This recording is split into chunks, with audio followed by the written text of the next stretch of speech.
Ladies and gentlemen, thank you for standing by. Welcome to the Freeport McMoRan second quarter conference call. At this time, all participants are in a listen-only mode. Later, we will conduct a question-and-answer session. If you wish to ask a question during the Q&A session, press star 1 on your touch-tone phone. If you require assistance during the conference, please press star 0.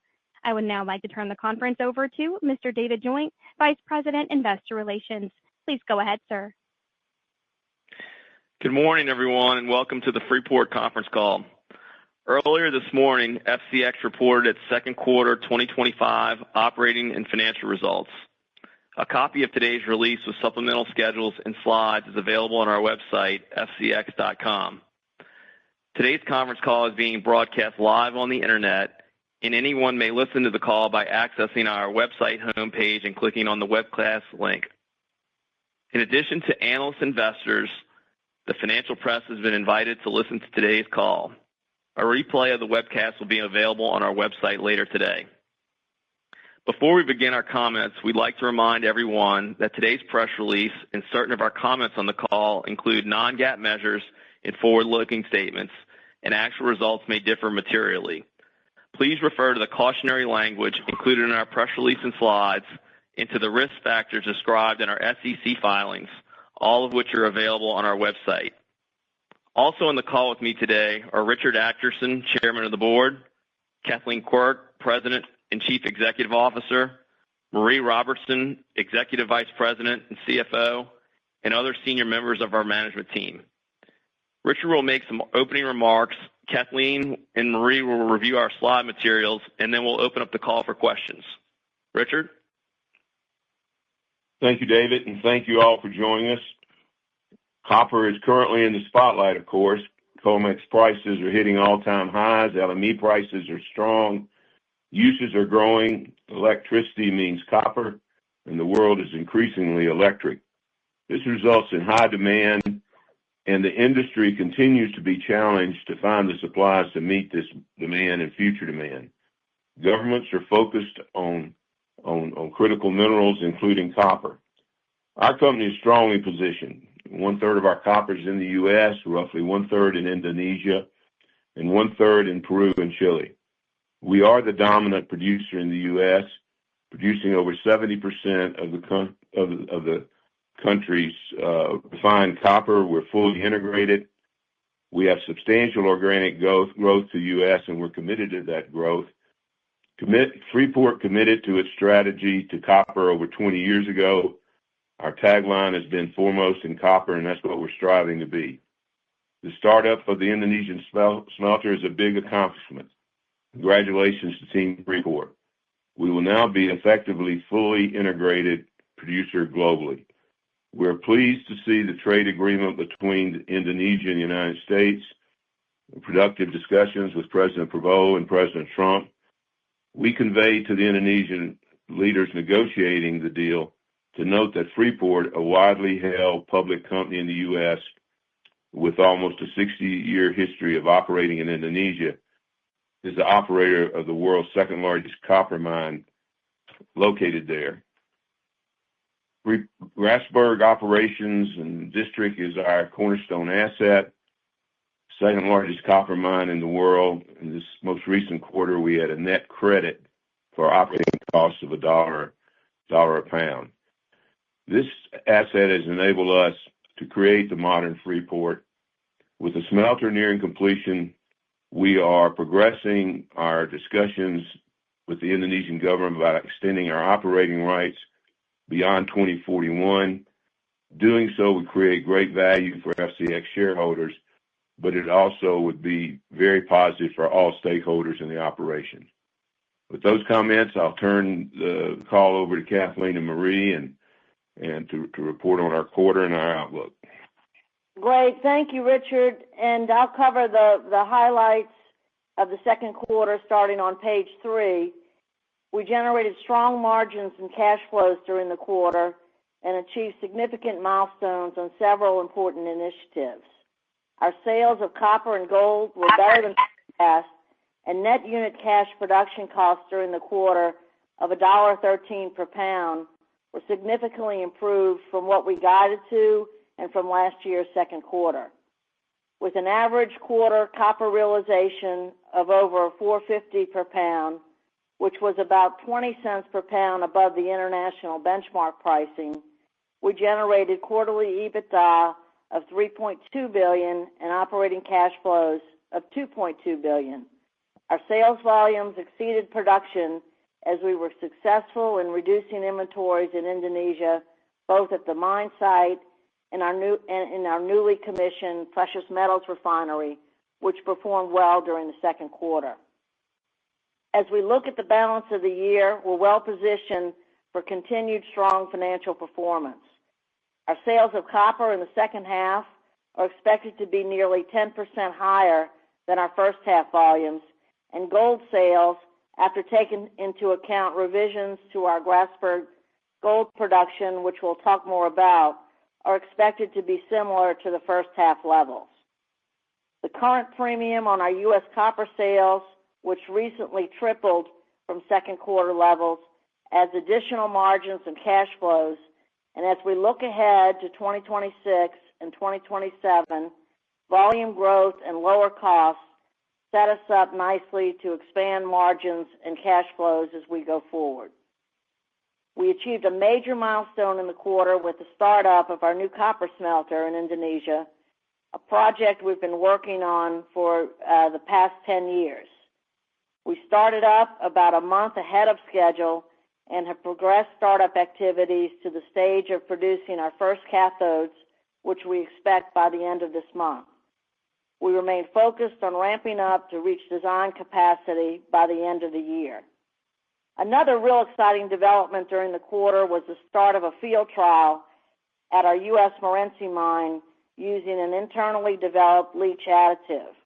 Our team of scientists have been working on this for some time, and we are progressing work on additional options which are showing very impressive lab results.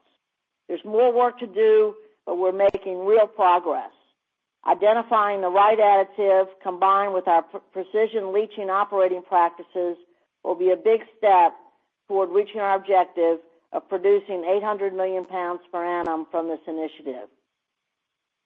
We continue to advance optionality in our organic growth pipeline, and we're well positioned with our significant resources and experienced team and our strong financial position.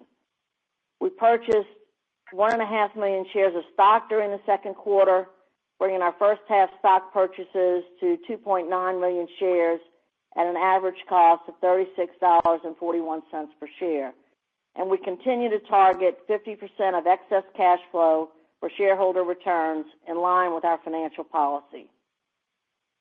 Turning to the next slide on 4, it's a summary of our 2025 priorities. We've covered these on previous calls, and these are the areas that are defining our everyday pursuit of value creation. First, execution, mastering the basics, and making every day count are key objectives. We're focused on delivering our plans safely and efficiently and driving our costs lower, particularly in the U.S. Scaling the leach opportunity is a major value driver for Freeport. We continue to target a 40% increase in our run rate to achieve 300 million pounds by the end of the year on our path to 800 million pounds per annum. Delivering the smelter, a safe and efficient ramp-up of the PTFI smelter, is strategically important. It'll de-risk our plans and position us for extension of our long-term operating rights in Indonesia. With the early startup, we're well on our way. We posted a video this morning of the progress on our website, and we hope you'll have the chance to review it. We're very proud of what our team is accomplishing there. Innovation is an increasingly important value driver for our business. Our operating teams are embracing technologies and new tools to enable better productivity and cost performance. And we're continuing to build optionality in our growth portfolio. We have 3 major project opportunities being advanced in the Americas, which we'll talk more about. Turning to copper markets on slide 5, copper has been actively covered in the media recently with widespread recognition of the rising strategic importance of this essential metal in a broad use of applications. Market fundamentals remain positive, underpinned by copper's increasing use in the global economy and as an important driver of electrification, global energy requirements, and defense systems. Copper prices averaged $4.32 on the London Metals Exchange during the quarter and $4.72 on the U.S. COMEX Exchange. Following the July 8th U.S. tariff announcement, U.S. prices rose significantly. While tariff policies have dominated headlines and resulted in rising inventories in the U.S., global exchange inventories remain at low levels, particularly in relation to consumption trends. Copper demand globally continues to benefit from the secular trends and major new investments in AI technology, power infrastructure, decarbonization, and transportation. In the U.S., demand continues to be supported by these secular drivers, and we are seeing improving trends in Europe. China continues to be a major driver of copper demand, and India represents an important growth market in the future. As we've talked about in the past, the fundamentals of the copper markets are highly attractive, with the outlook for demand growth to outpace available supplies as we go forward. Here at Freeport, we're in a great position to increase volumes in the coming years to supply a world with growing requirements. Moving to slide 6, we talk about the regional premiums and the market differentials between the U.S. pricing benchmarks and international benchmarks. For background, the reference price for Freeport's copper sales contracts is based on geography. Our international sales are based on the London Metals Exchange price, and our U.S. sales are based on the U.S. COMEX reference price. These two benchmarks have been closely correlated in the past, but as you can see, a differential emerged earlier this year after the U.S. opened a Section 232 investigation, and the differential widened significantly earlier in July following the U.S. announcement of a 50% tariff on copper imports with an expected implementation date on August 1st. We're still waiting on additional details on implementation of the tariff announcement. The U.S. currently imports approximately half of its copper cathode requirements, and the current domestic supply of cathodes, the rest of it, are majority produced by Freeport. As is indicated in the charts, as of yesterday's close, the U.S. premium approximates $1.25 per pound, or about 28% above the LME price. This implies an approximate $1.7 billion annual financial benefit on Freeport's U.S. sales. Longer range, the differential will be determined by market factors, including how the tariff structure is applied to various copper products, available domestic supplies, and requirements for imported copper, and other factors. We're actively working to boost domestic supplies of copper with a special emphasis on growing our refined production in a cost-effective manner through our innovative leach initiative, and we're focused on supporting the growing requirement for our U.S. customer base. Freeport is an important American copper producer and is by far the largest contributor to the U.S. copper market, with an established and successful franchise dating to the late 1800s. As America's copper champion, we appreciate the administration's recognition of copper as a critical mineral and the efforts underway by the U.S. government to boost domestic production. Our operations in the U.S. supply approximately 70% of the refined copper produced here. Our operations in the U.S. are fully integrated with mines and smelting and refining facilities and innovative leach processes that efficiently produce refined cathode. About 60% of our U.S. production is sourced through leaching processes and the balance through our smelter. We employ a large workforce in the U.S., and importantly, we've earned the trust of communities in the southwest U.S. where we operate and with our U.S. copper customers. In talking about our global refined metal on slide 8, Freeport is a significant producer. With the completion of our new smelter in Indonesia, Freeport will essentially be fully integrated globally with internal processing facilities for its mine production. This is important because countries are becoming more and more focused on critical mineral supply chain resilience, national security issues, and global trade. Freeport's positioning as a major producer of refined copper is of strategic significance for the long term. As indicated, we produce a substantial amount of refined copper from leach processing, which does not require a smelter process.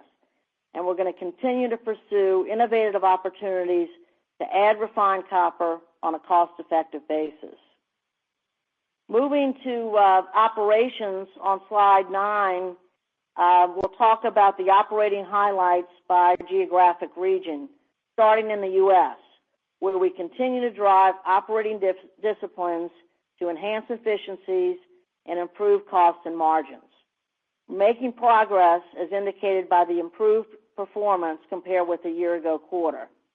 With several initiatives underway, there's more opportunity ahead. Our operating teams are benefiting from new tools and data analytics to drive value. We continue to rebuild skills within our workforce to reduce reliance on more costly contractors. As we look forward, we expect production in the U.S. to increase in 2025 and 2026 compared with 2024 levels. Absent changes in commodity-based input costs, we're targeting unit costs to trend to the $2.50 per pound range in 2027.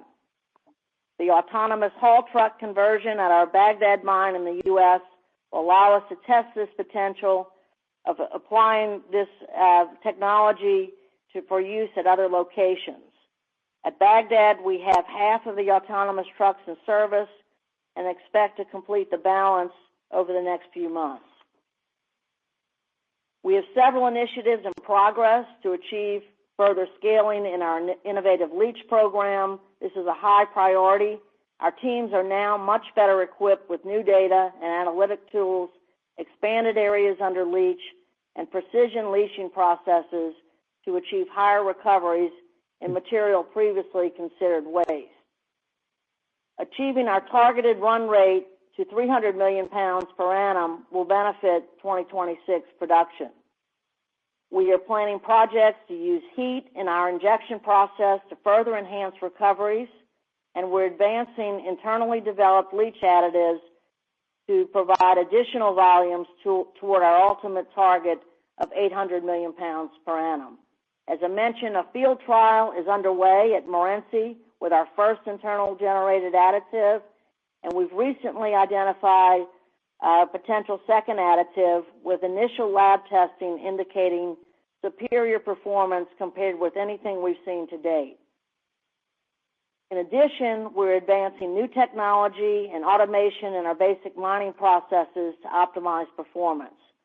Our work to date indicates a significant opportunity for value creation through meaningful cost reduction and reserve expansion within our existing operations.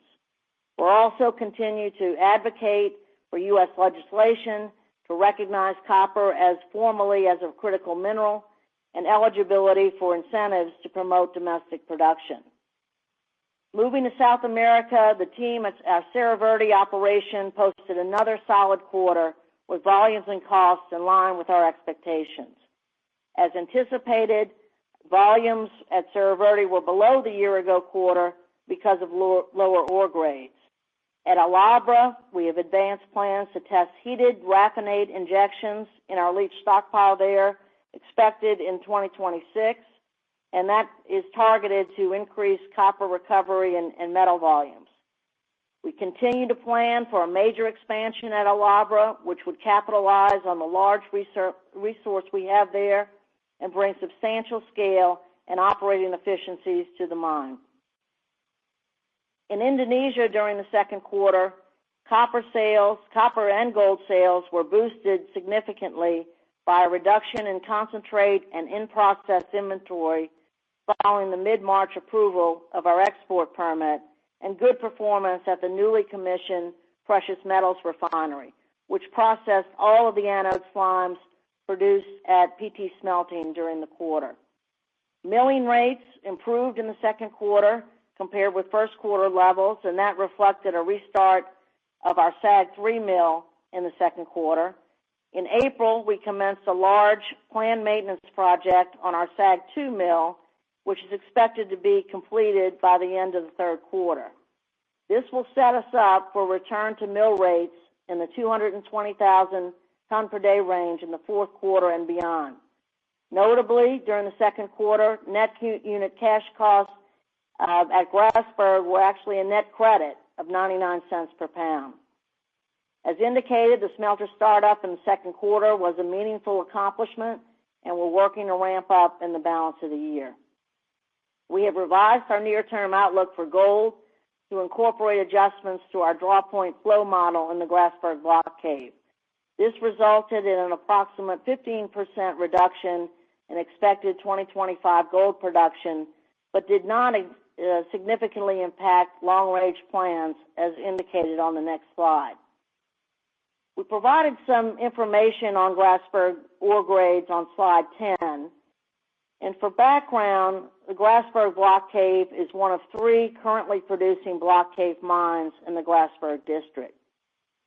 It's the same ore body we mined from the surface for over 25 years prior to transitioning to underground mining in the 2020 timeframe. For those of you who have followed us over time, you'll recall there are sections within the Grasberg ore body with significant grade variation, especially for gold. This results in large swings in gold grades depending on where the material is coming from within the ore body. At the Grasberg block cave, it's a massive block cave. We extract ore from 5 production blocks and have over 900 draw points currently producing within these 5 production blocks. We have a practice across the company of updating our forecast quarterly, taking into account all available information. For our block cave mines, we use industry-proven software to model cave flows and ore grades. And during the second quarter, we experienced lower grades for gold than our scheduling model estimated, and undertook a process to review our ore grade models. We recalibrated the model on a draw point by draw point basis to better reflect the timing of various ore grades flowing through the draw points. Importantly, the changes are timing related and not expected to impact the ultimate recoveries over the life of the deposit. In looking at the updated model, we were able to replicate historical results with better precision than the prior ore grade distribution model. With mining, there are always learnings throughout the life of a mine, but the management systems and data tools we use today, particularly in our underground, are much improved from the historical open pit era. You can see from the revised multi-year production forecast that the impact is limited to 2025 gold production. Over the 5-year period, the aggregate production of gold is close to our prior estimates, and there was no significant impact on copper production. With the completion of major mill maintenance in 2025, we're set up to increase mill operating rates in the future. Also in our 2025 forecast, we've incorporated an increase in copper concentrate consumption at the new smelter in Indonesia because of the earlier than forecast startup. This results in more in-process inventory than previously forecast and is a timing item.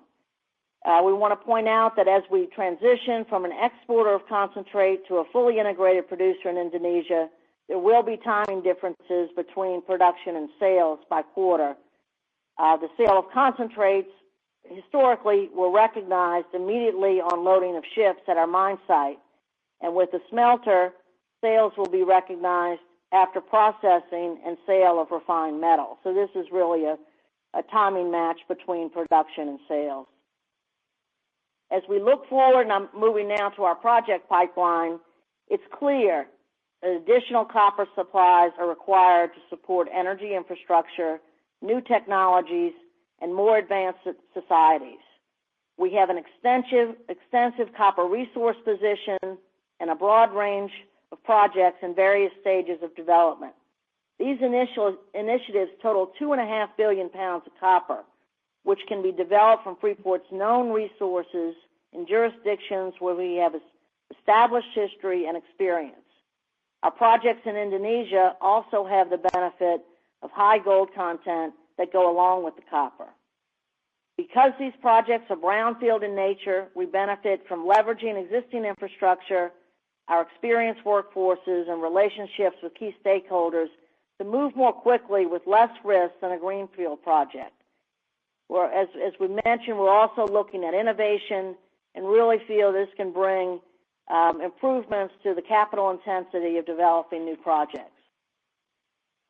In the U.S., the projects have the potential to increase production by over 1 billion pounds per annum, with a large portion of that coming from low-cost and low capital-intensive incremental leach volumes. In addition, we have an actionable expansion opportunity at our Baghdad mine and are also studying the potential to expand and double production in the Safford Lone Star district. In South America, we and our partner Codelco are planning a major expansion at El Abra through the addition of a new concentrator, which would provide 750 million pounds of incremental copper per annum. We're completing our permit application. We expect to file that in early 2026, and we're encouraged by the Chilean government's initiatives to expedite the permitting process broadly in Chile.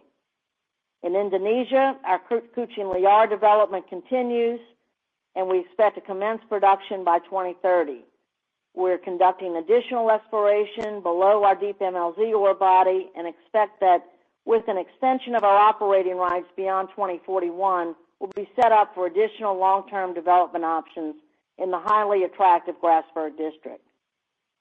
We'll continue to be disciplined in our approach, targeting opportunities that enhance long-term value, and we've got some additional details on these projects covered on slide 26 of the reference materials.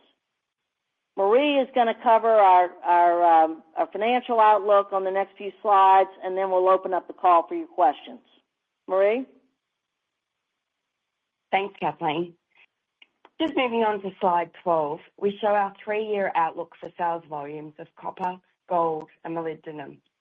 Our guidance for 2025 takes into account the Grasberg ore grade revision, which Kathleen has already discussed, and the timing of production versus sales associated with the smelter startup. 2025 guidance for copper is around 1% below the prior forecast, with gold sales down around 17%. But as discussed, these changes are not expected to impact our long-range plans, and guidance for 2026 and 2027 remain consistent with our previous estimates. And continued success in our leaching initiative would provide upside to these estimates. We provide quarterly estimates on slide 23 of the reference material. As you can see, copper sales in the second half of the year are nearly 10% higher than the first half. Our current estimate for net unit costs for the year 2025, using $3,300 for gold and $22 for moly, is approximately $1.55 per pound, about 5 cents per pound above the April estimate, principally reflecting the impact of lower gold volumes, partly offset by higher prices of gold and molybdenum. The current unit net cash cost estimate is better than our estimate going into the year of $1.60 per pound. We are continuing initiatives to drive costs lower as we go forward. The details of costs by region are presented on slide 22 in the reference materials. Moving to slide 13, putting together our projected volumes and cost estimates, we show modelled results for EBITDA and cash flow at various copper prices ranging from $4 to $5 copper. These are modelled results using the average of 2026 and 2027 with current volume and cost estimates and holding gold flat at $3,300 per ounce and molybdenum flat at $22 per pound. Annual EBITDA would range from over $11.5 billion per annum at $4 copper to over $15.5 billion per annum at $5 copper, with operating cash flows ranging from $8.5 billion per year at $4 to over $11.5 billion at $5. These estimates assume the US price is the same as the international benchmark price. If we incorporate a 25% premium to our US sales, which is similar to current levels, annual EBITDA would increase by approximately 10%, and operating cash flows would increase by approximately 15%. A 50% premium would increase EBITDA by over 20% and operating cash flows by almost 30%. We show sensitivities to various commodities on the right side of the slide. You will note we are highly leveraged to copper prices, with each 10 cents per pound change equating to approximately $425 million in annual EBITDA. We'll also benefit from improving gold prices, with each $100 per ounce change in price approximating $150 million in annual EBITDA. Moving on to slide 14, this shows our current forecast for capital expenditure in 2025 and 2026. Total capital expenditures over the 2-year period are similar to our previous guidance, with some timing variances, which has deferred approximately $100 million of spend from 2025 to 2026. The discretionary projects are expected to approximate $1.6 to $1.7 billion per year in 2025 and 2026, with roughly 50% related to the Kuching Liar development and the LNG project at Grasberg. The balance includes acceleration of tailings and other infrastructure to support the Baghdad expansion, the Atlantic Copper Circular Project, which is expected to be completed by mid-2026, and capitalized interest. The discretionary category reflects the capital investments we're making in new value-enhancing projects that under our financial policy are funded with the 50% of available cash that is not distributed. These projects, which are detailed on slide 31, will benefit our results in the future. We will continue to be disciplined in allocating capital to projects that enhance our position and generate attractive returns. This is consistent with our track record of efficient capital allocation and value-driven approach. On slide 15, we reiterate the financial policy priorities centered on a strong balance sheet, cash returns to shareholders, and investments in value-enhancing projects. Our balance sheet is solid, with investment-grade ratings, strong credit metrics, and flexibility within our debt targets to execute on our projects. We don't have any significant debt maturities until 2027. In addition to paying our first quarter base and variable dividend, we have repurchased $107 million of FCX common stock in the open market year to date. In total, we have distributed over $5 billion to shareholders through dividends and share purchases since adopting our financial policy of returning 50% of excess cash flow in 2021. And we have an attractive future long-term portfolio that will enable us to continue to build long-term value for shareholders with the remaining 50%. We actively monitor current market conditions and carefully manage the timing of our projects to ensure our financial flexibility remains strong. Our global team is focused on driving value in our business, committed to strong execution of our plans, providing cash to invest in profitable growth and return cash to shareholders.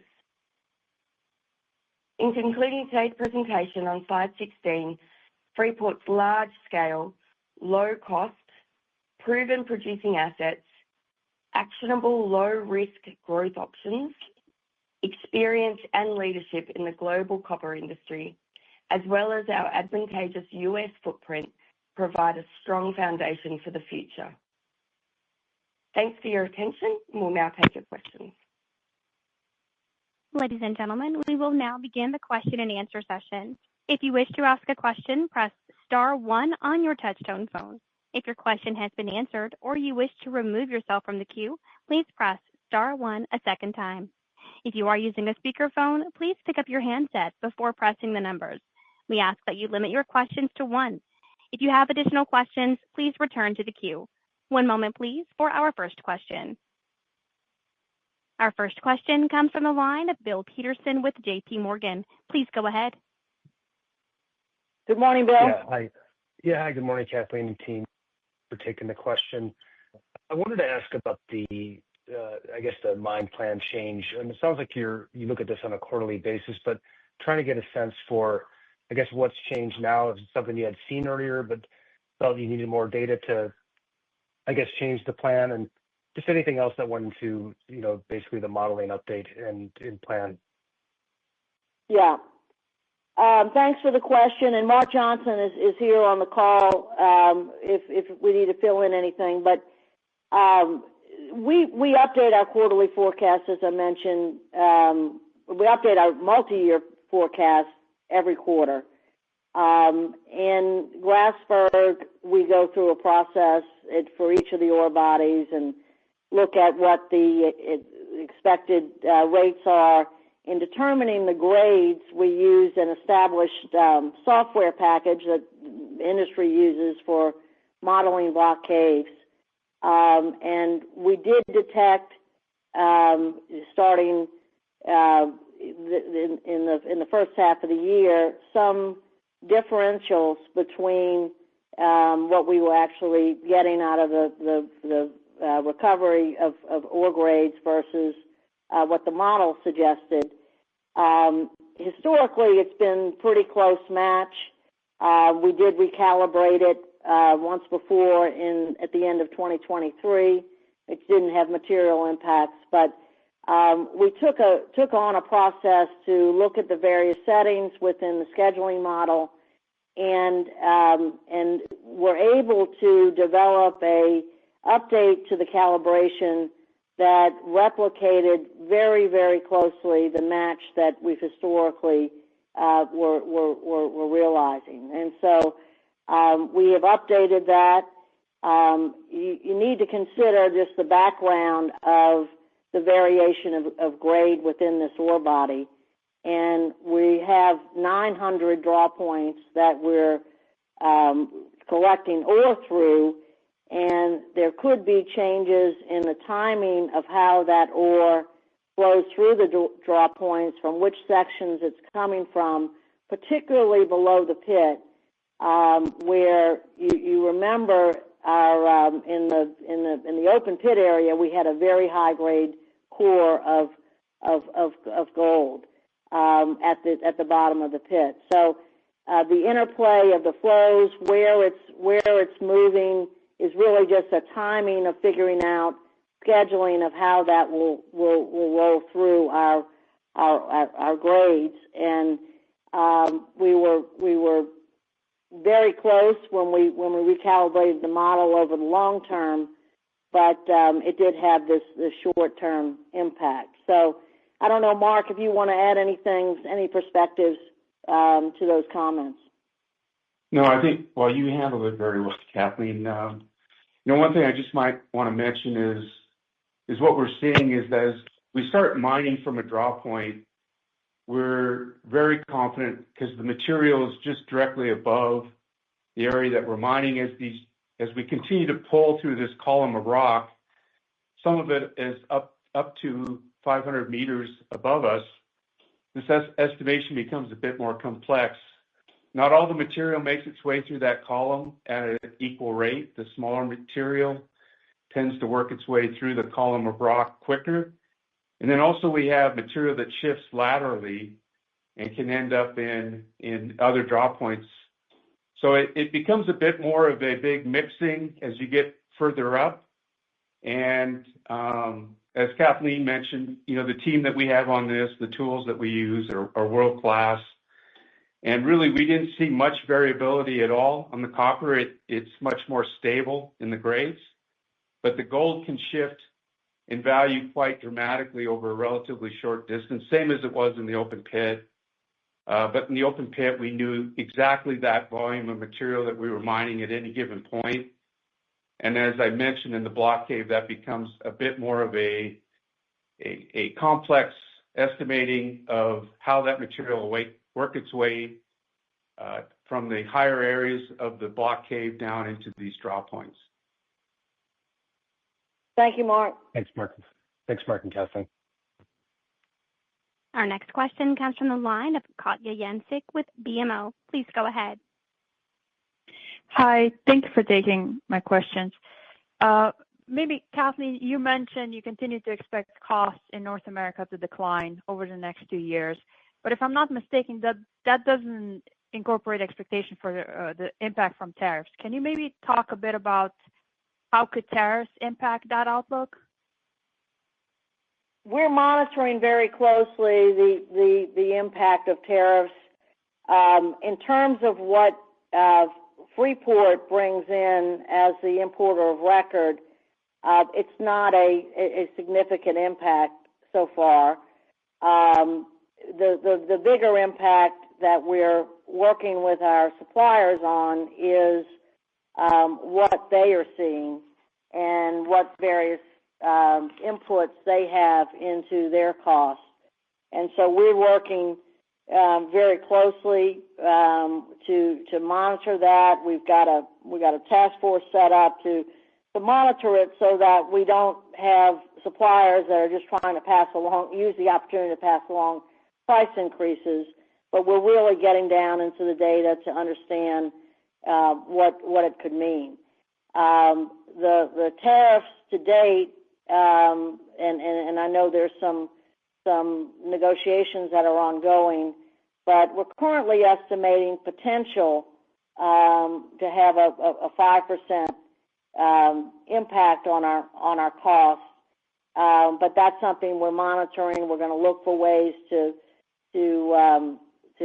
modify our supply chains if possible, and work closely with our vendors to make sure that we're sourcing the material as much as possible that's tariff free. So, but things like the steel and aluminum tariffs, that's hitting us to a degree as well. So we benefit on the one hand to a much larger extent on the copper situation, which we talked about, but the tariff is impacting our operating costs, but not to a significant degree. Well, really the cost savings that we're talking about are really the efforts underway to drive better efficiencies through our innovation that we're doing, focusing on the basics, rationalizing contractors like we talked about, reducing unplanned downtime, getting better asset efficiencies. Our asset health is in much better situation in the U.S. than it has been in recent years. And so we're really, now that inflation is somewhat moderated, we're now in a position where we're really driving what we can do to bring costs lower. We've got a lot of automation projects underway. So, and of course, the Leach initiative will really help us out because those incremental pounds are coming in at a very low cost. And so we're really excited about the opportunity in the U.S. to bring down costs. And at the same time, we're seeing this premium. So our U.S. business should perform very, very well as we look forward. As a reminder, we have NOLs in the U.S., net operating losses, so it can come in to our margins and cash flows and drop to the bottom line through our results. And so it's a real opportunity for us, and we're very focused on driving value in our U.S. business through efficiency programs and cost reduction programs, in addition to the benefit we're getting on this premium. Thank you. Our next question comes from the line of Orest Wowkodaw with Scotiabank. Please go ahead. Hi, good morning. A couple of questions, if I could. Firstly, I was wondering if there's been any discussions with the U.S. administration with respect to financing or incentives to advance any of your U.S.-based growth. We've had discussions with various government authorities about Freeport. We've gone through submission of the 232 comments, and we've engaged with various representatives of the U.S. government, just as an education about what Freeport is doing in the U.S. as a dominant producer. We talked about supplying 70% of the refined copper that's produced in the U.S. to this market. We've talked about the technology and the innovation that we have in the business that it will allow us to potentially in the short term bring on some additional refined copper. It's not a given that you can bring on refined copper very quickly. In terms of there's only 2 operating smelters in the U.S. and what we can do in the short term is really try to boost production, refine production through our leach initiative.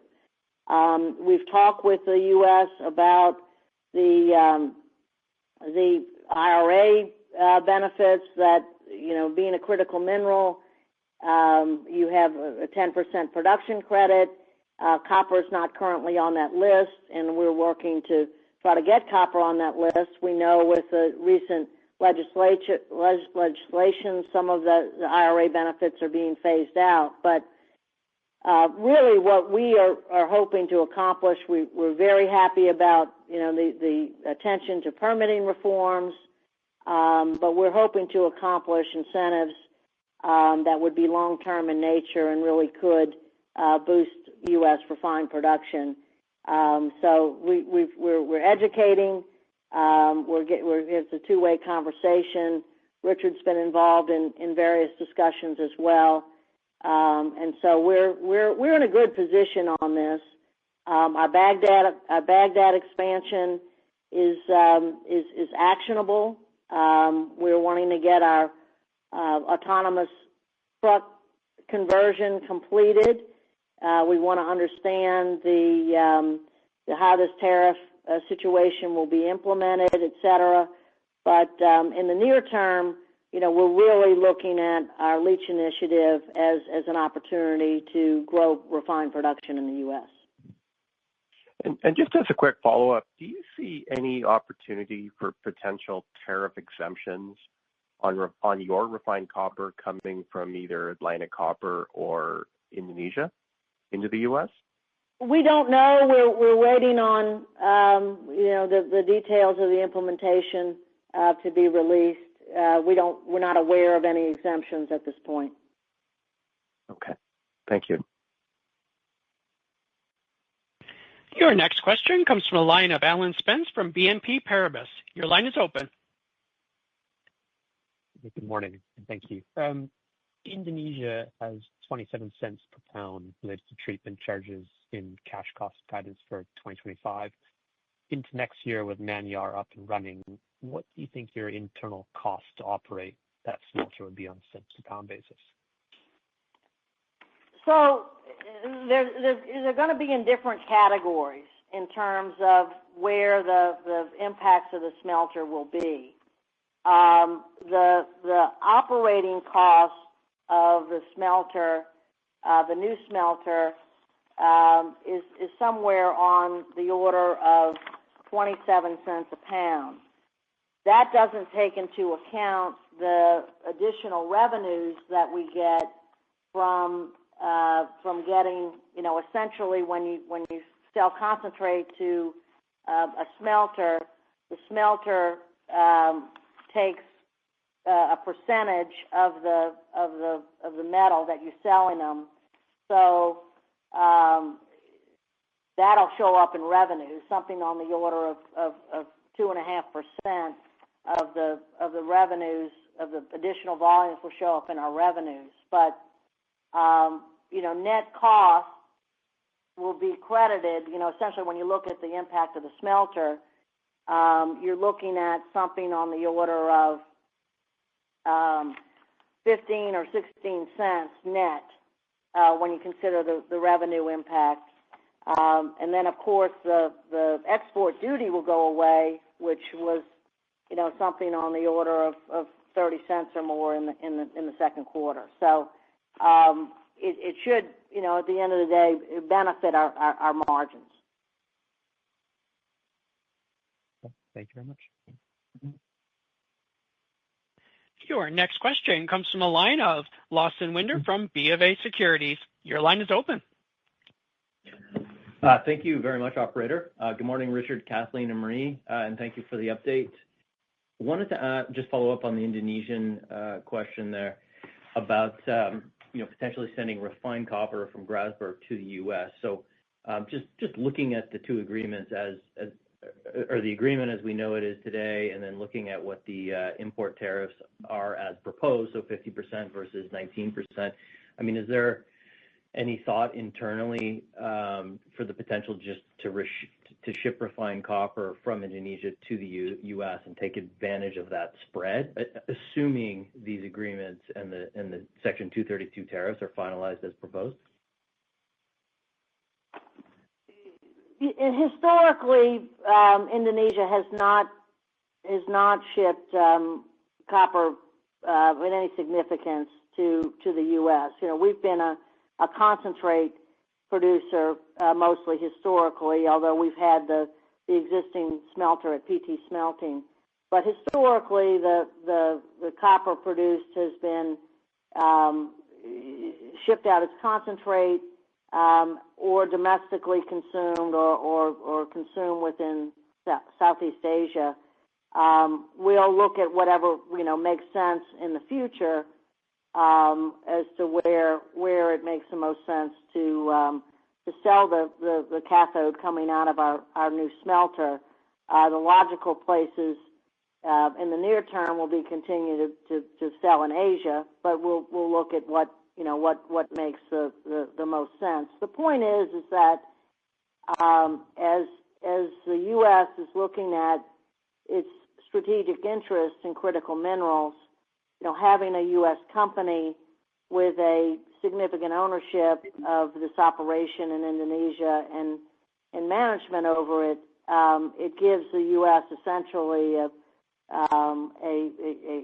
security of supply if it makes sense if it's required to use it. Today, the trade flows are mostly, as you know, ores coming to the U.S. from places like Chile is the predominant suppliers in Canada and Peru as well.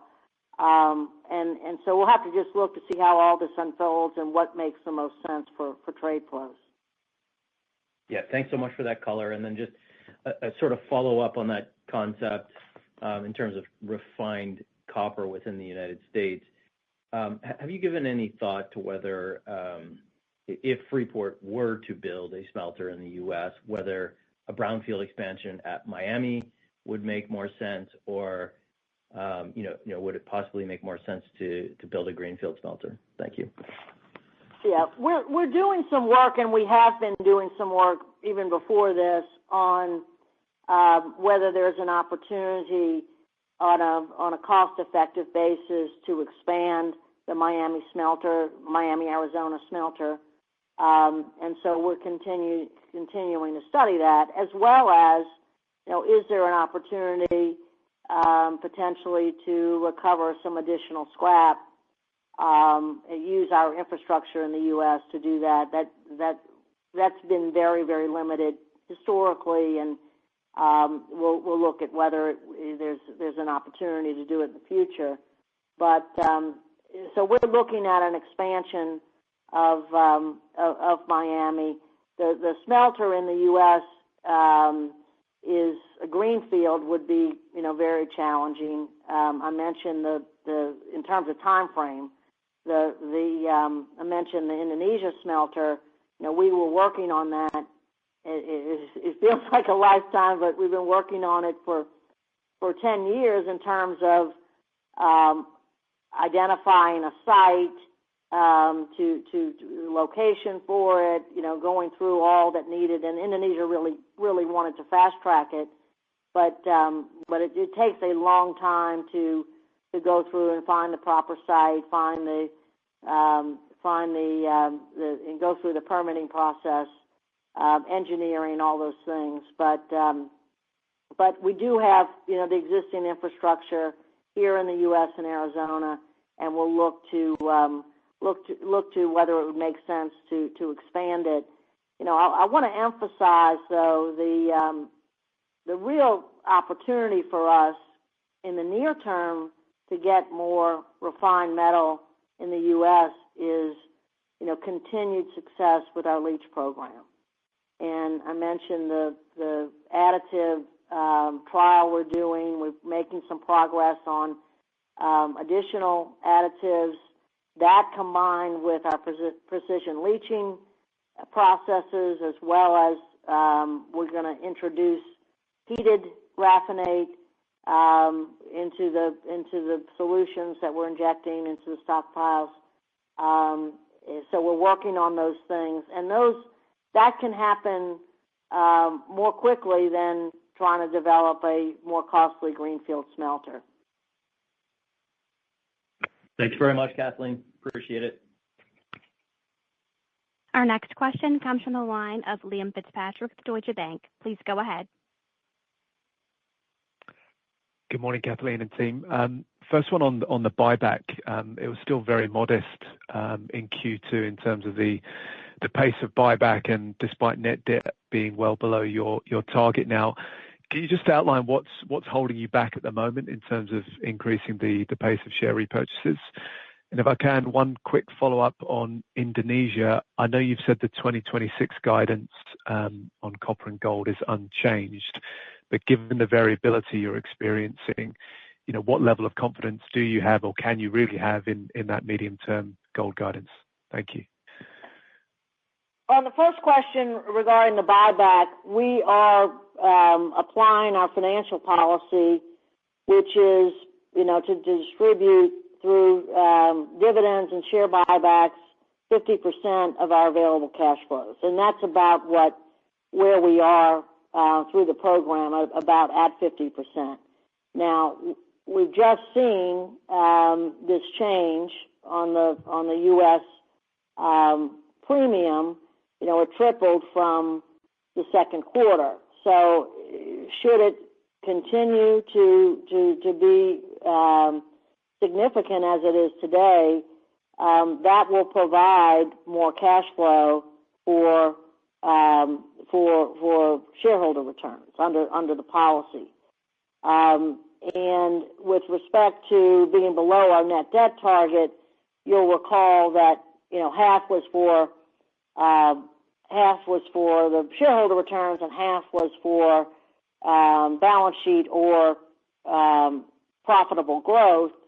And we've got several projects that we are looking at that, like, for instance, the Baghdad expansion project, which we haven't made a decision on, but potentially that could use some of the other 50% that we've generated since we put the policy in place at the second half of 21. So that's where we stand. We should have, as we look forward at today's prices, we should have more cash flow to deploy to our shareholder returns. With respect to the gold volumes, we go through a comprehensive process every quarter. We feel confident with the modeling that we've done, and that we feel that the gold grades are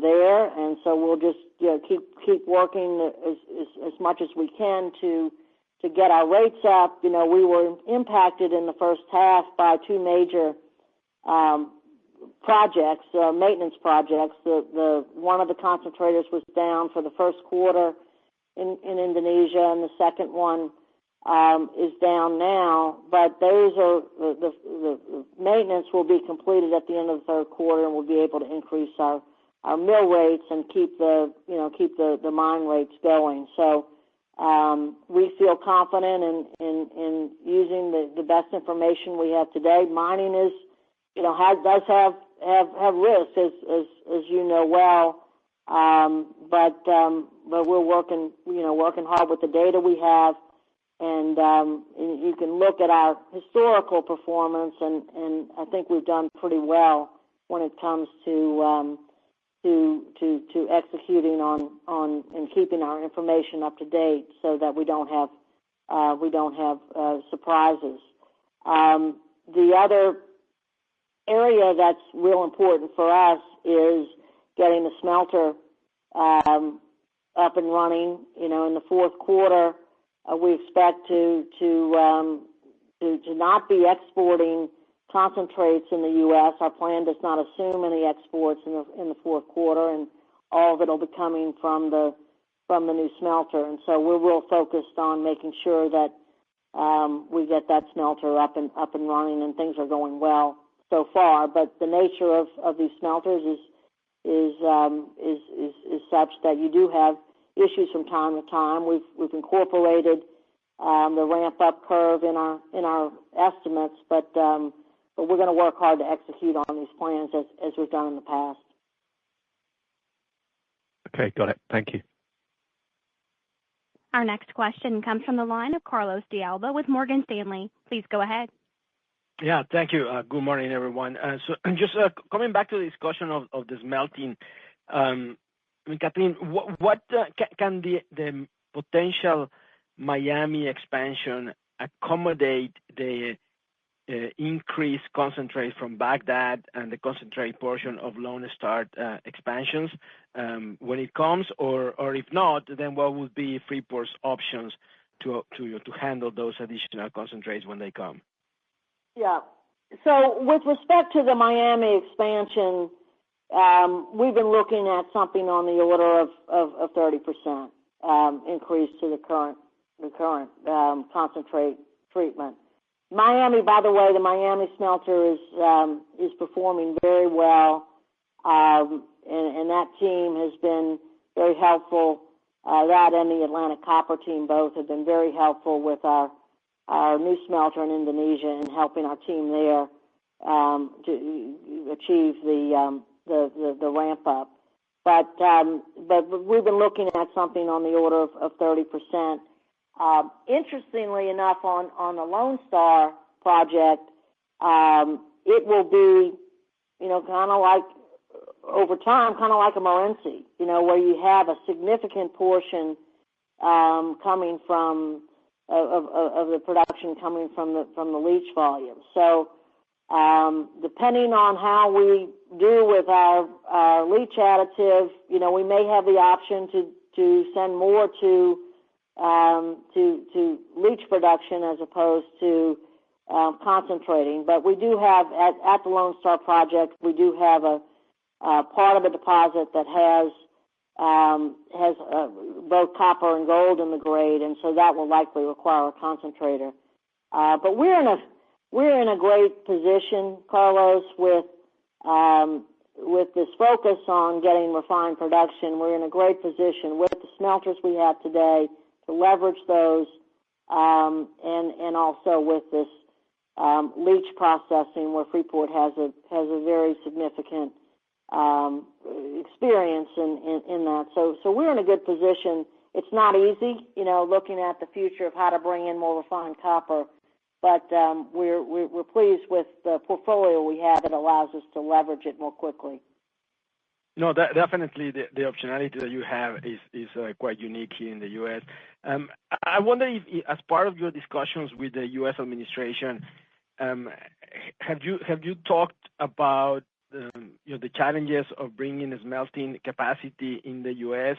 and how have they responded to that? Would they potentially consider some loans or investments, private-public partnership or something to that end to solve that issue and maybe accelerate the refining expansions?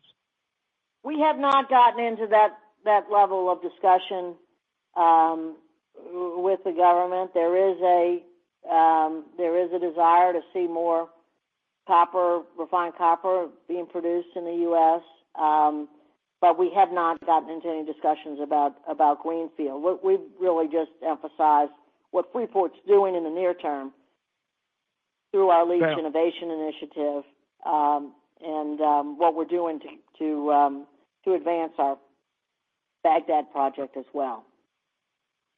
No, that makes sense. Well, thank you very much, Kathleen. Congratulations and good luck.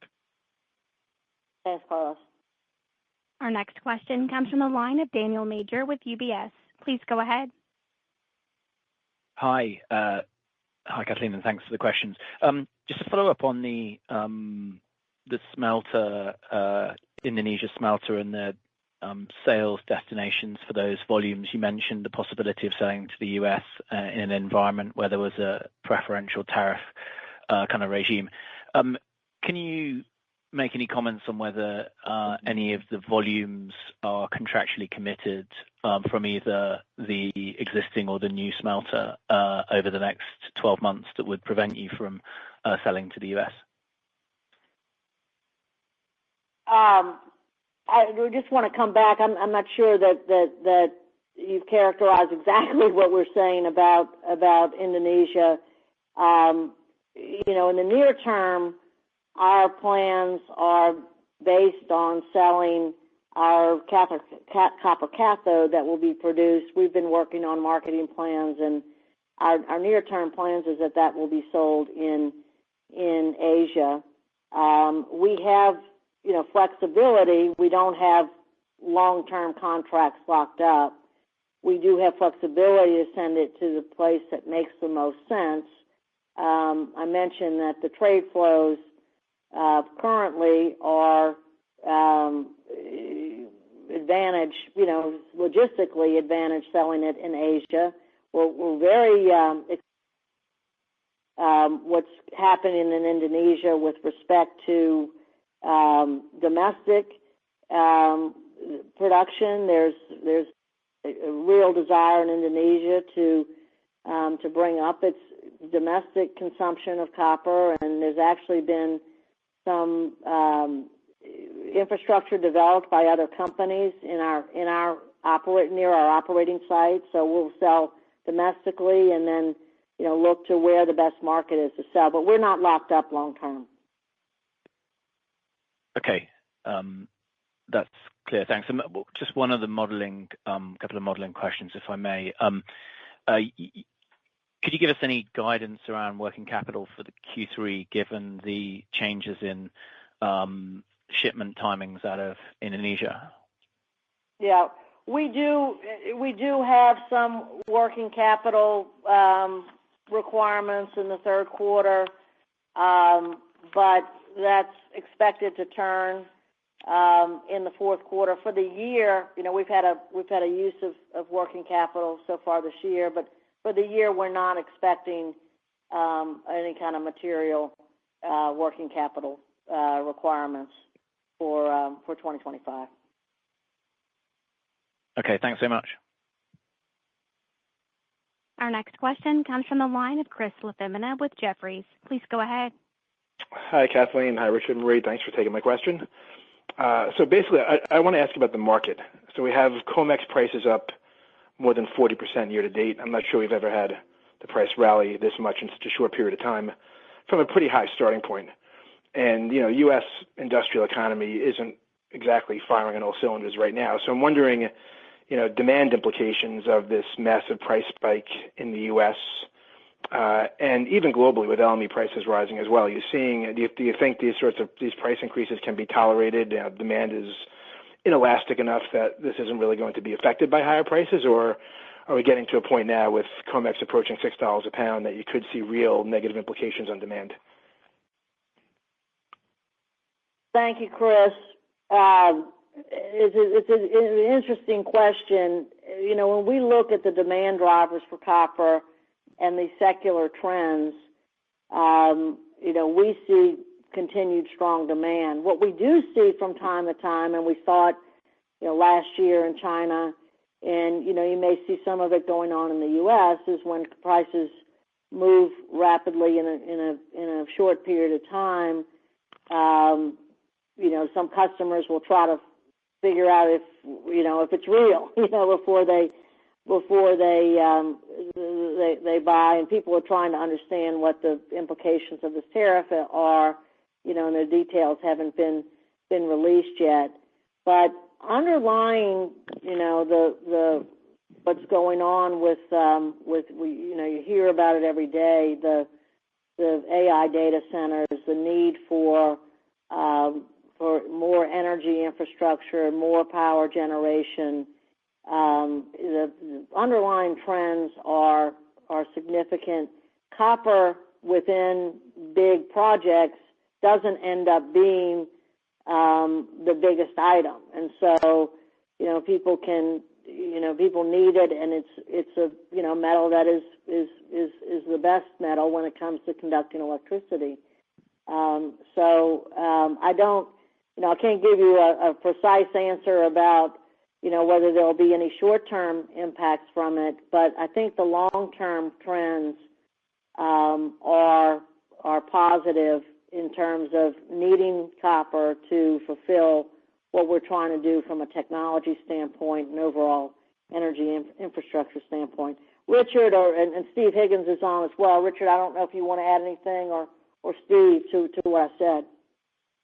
Yeah, let me just say a couple of things, Chris. This move that you've talked about reflects the fact that there was this global exporting of copper in the United States in advance of the tariffs. Getting it in here now before the tariffs came to place. Now, there's this big question about what are the tariffs ultimately going to be. They certainly don't reflect even at these prices, they don't reflect the 50% tariff that's been floated, but you really don't know.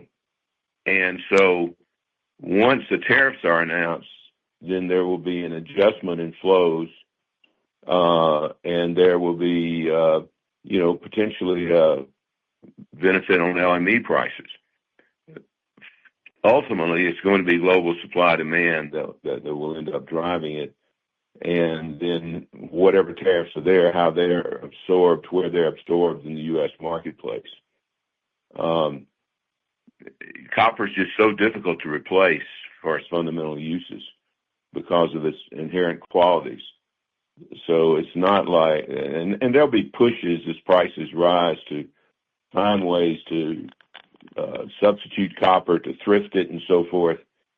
But underlying all of that is just nothing conducts electricity like copper, and the world's electric. So that demand, fundamental strength and demand will be there. Steve, I don't know if you have any other thoughts. No, nothing to add. That was very well said. Yeah, I mean, I guess what I was thinking there is, thank you for that, but I was thinking, the competitiveness of kind of downstream in the U.S., and let's assume these tariffs are a permanent thing, do you start to get a mix in demand globally to other regions? And I get it that the LME price depends on global supply and demand, but for Freeport specifically, obviously the COMEX premium matters as well. So do you start to get a shift in tons away from the U.S. to elsewhere, which means that the benefit of the tariff to U.S. producers becomes less over time? Well, I think that very much depends on how it's applied to downstream derivative products, right? Yeah. Which we don't know. And there's another factor here that really we haven't mentioned on this call that's a big uncertain. Going back to a previous question, in the past, we've really only lobbied the federal government to try to make permitting more efficient and try to coordinate permitting between state and federal government.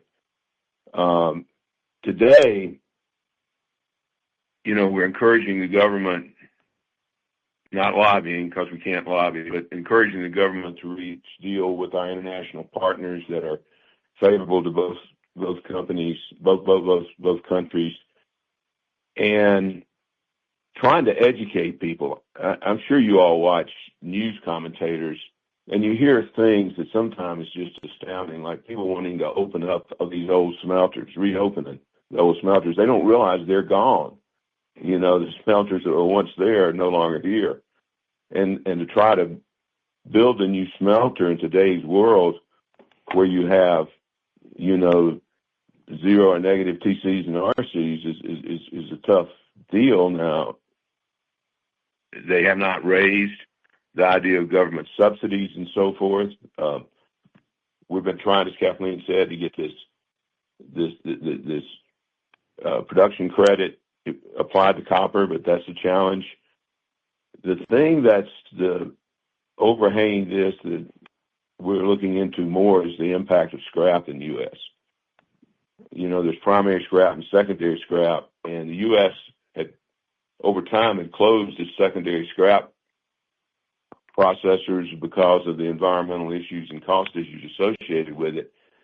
And almost all secondary scrap's been going to China or elsewhere.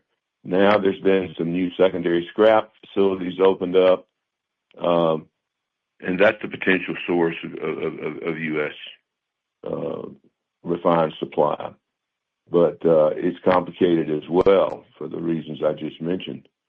But that's the thing to watch. It's what we're watching as we look at all of these things going forward.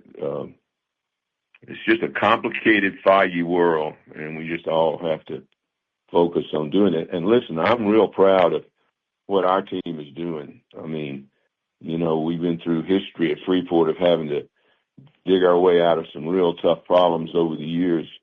Now we've got a lot of those past problems behind us, and Kathleen's leading the team and focusing on technology, get more copper out of what we have there, reducing costs. There are ways of doing that. And that's what we're really focused on as we wait for this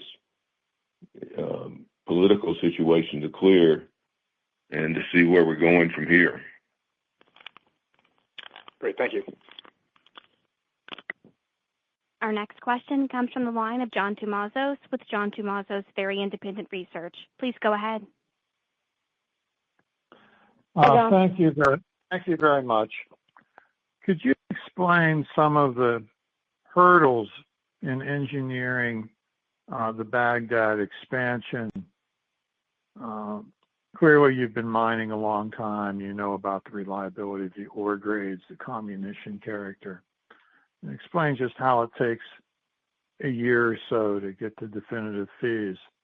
And concerning Lone Star, is the expansion and consideration increasing the mining and stacking rate, 120,000 tons a day oxide, or is it also bringing forward the sulfide mill?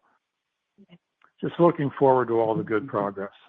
Yeah, thank you, John. On the Baghdad side, we've done a lot of work there, and we've been working with internally and with our outside engineers on defining that project. And really, it's not been the big constraint for us has just been the ability to execute a project in the environment where we've been in the last few years, in an inflationary environment where labor was really, really tight. And we'd watched projects elsewhere in the industry have big cost blowouts, and that's not something that we wanted to do. And really, from Baghdad's standpoint, we're going to be able to produce these reserves regardless of whether we expand. The expansion obviously would give us more near-term production, near-term cash flows, but it's really a question of when the right time is to start it. And we've been taking the time while we've been considering to advance some things and de-risk the project. With this autonomous truck conversion that we're doing is going to reduce reliance on employment. We will have to expand our employment there, but not to the degree if we had the trucks that were all operated with people. So we've been doing that. We've been dealing with housing at Baghdad. We've been advancing some of the tailings work, which we would ultimately have to do long term, but we've been advancing it so that when we're ready to go, we can just move forward with construction. So we've been creating optionality with the project, but the main caution that we've had with it is just wanting to make sure that we convince ourselves that we can execute the project efficiently within our capital budget. Now we want to monitor what's happening with tariffs and how that might be affecting capital costs, and so we want some more clarity there while we continue to advance the autonomous truck fleet. So that's where we stand at Baghdad. Lone Star, we're advancing a study to look at what the next phase of expansion could be. We've got the Dos Pobres deposit at Safford, which I mentioned earlier, is high grade and also has gold in it. So that would be, a concentrator project. But with respect to Lone Star sulfides, we're going to look at the right mix of leach versus concentrating. If we put the concentrator in for Dos Pobres,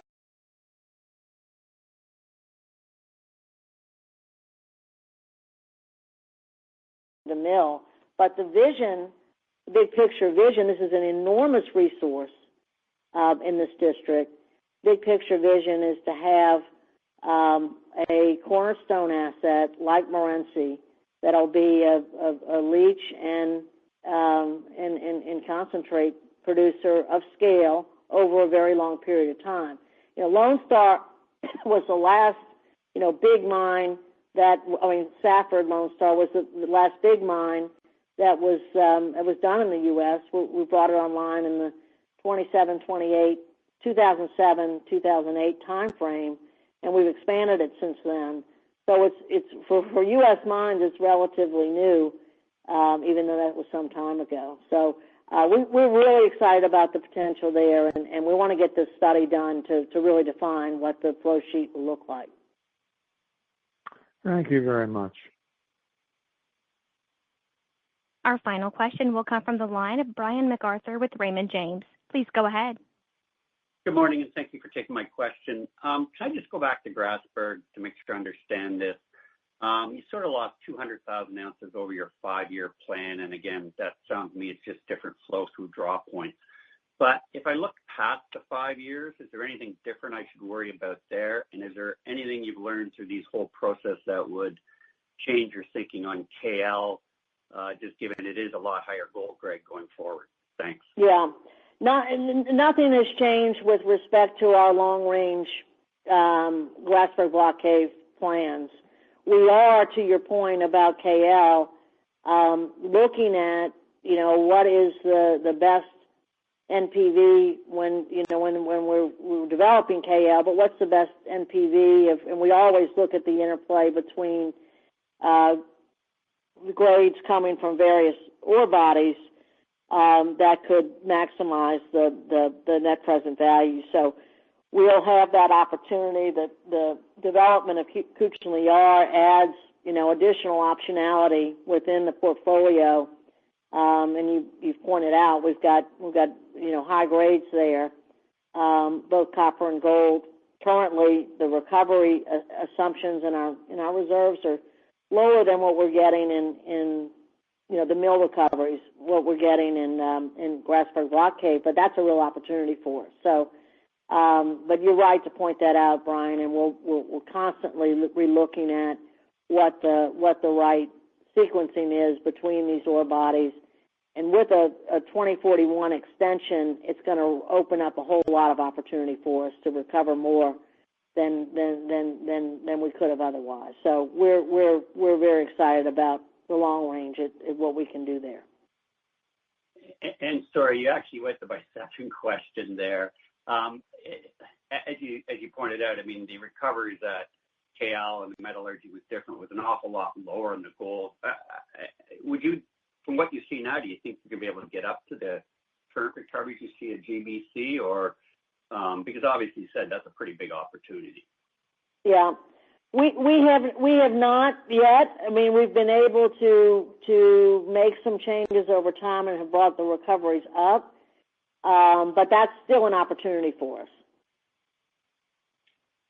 Great. Thanks very much for answering my questions. Brian, this is Richard. Let me add just one quick thing on this, because I've observed some things about this grade issue with the Grasberg Block Cave. Just want to point out a couple of things. One, when you look at that shortfall, don't forget to take into account the tax effect of that and also the non-controlling interest effect. The government of Indonesia has 51% of that, and there's a tax effect to it. So I've observed some people overstating the impact of it. And as Kathleen and Mark said, this is not a fundamental change that the resource is requiring us to make operating changes in the way we operate. What we're talking about here is getting a better handle on when that gold in the ore is going to be processed. And we're learning more about it. We're using better models. It's not a resource question. It's a timing question. And we want to give the market, as we always do, our best effort in giving you guidance as to when that gold's coming. It's going to be there. It's going to come. It's a question of when. Thank you, Richard. With that, I'll hand the call back to management for any closing remarks. Thank you, everyone, and thanks for a comprehensive call. We're available if anyone has any follow-up questions, and thanks for thanks. We'll keep you updated as we go forward. Ladies and gentlemen, that concludes our call for today. Thank you for your participation. You may now disconnect.